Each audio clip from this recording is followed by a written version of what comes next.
And as you're about to be honored for a lifetime achievement for your work in journalism, you know, this is an industry that in many ways is under attack. There's calls of fake news and questions about authenticity. What do you want people to know about journalists in the field of journalism and where we're at right now? Well, where we're at right now is Poynter Institute, okay? And you're a graduate of this program, you know fully well.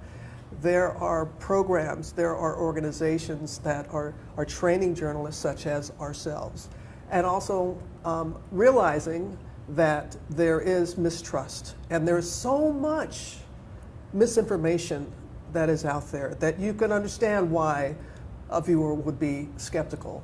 And it is difficult when anybody in a position of authority in this country labels you as being fake. I don't care what profession you're in, if you're labeled that way in the public, perception sometimes can become their reality. But those of us who are very proud of this profession and will continue to approach it as it should be, and that is fact-based, fact-checked journalism.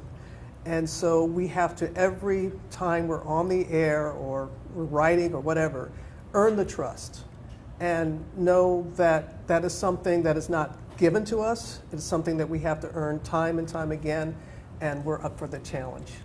And you were the first Black woman anchor with ESPN. I want to know what message you have for people who may think that they can't do something just because it hasn't been done before. Ooh, that's a good one.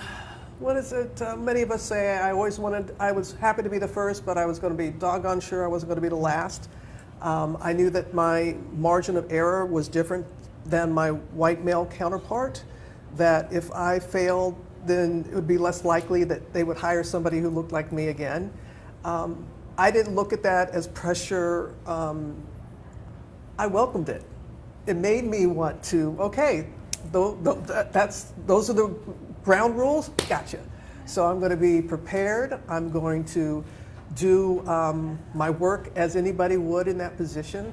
And so I mean, when I see all the women now in sport, it's not, no one bats an eye. You know, I got thrown out of, Bobby Knight threw me out of his practice, you know, at Indiana. So I'm very proud of the fact that I and others were able to pave a way so that the public now, the viewer, doesn't even bat an eye when they see a woman doing sports. But it was doggone fun. I enjoyed it thoroughly. And I overheard you share a story of someone that came up to you on Tampa's Riverwalk today, talking about what an impact you made in their life with how open you have been as a breast cancer survivor, as a bone marrow disease. I mean, all of that. What stuck out and with the impact you've made in people's personal lives in that sense? It was really something. So I'm out for a walk, the river walk, enjoying a beautiful day, and a woman named Angela comes up to me and hugs me and excited that I'm here. And I'm like, how did you know I'm here? She know, thank you that she knew. And she said she was diagnosed with cancer shortly after I was, and that she watched me. And she said in her own words, if Robin can do it, I can do it. And now she's training for a half marathon. And to know that my showing up and just saying, you know what, I'm not about surviving, I'm about thriving. And want people to see what it's like to live and work with cancer. And I'm glad that I was able to be an example for Angela and hopefully for others too. Last question real quick. I know that you have interviewed so many people. Who's someone you have not had the opportunity to interview that you would like to? Oh, well, he's no longer here, but I would have loved to have interviewed Nelson Mandela. Oh, that would have been a dream interview, because he was about reconciliation, not retaliation. And somebody who was imprisoned for as long as he was, and to come out and be president of his country and to just be about bringing people together, that would have been special.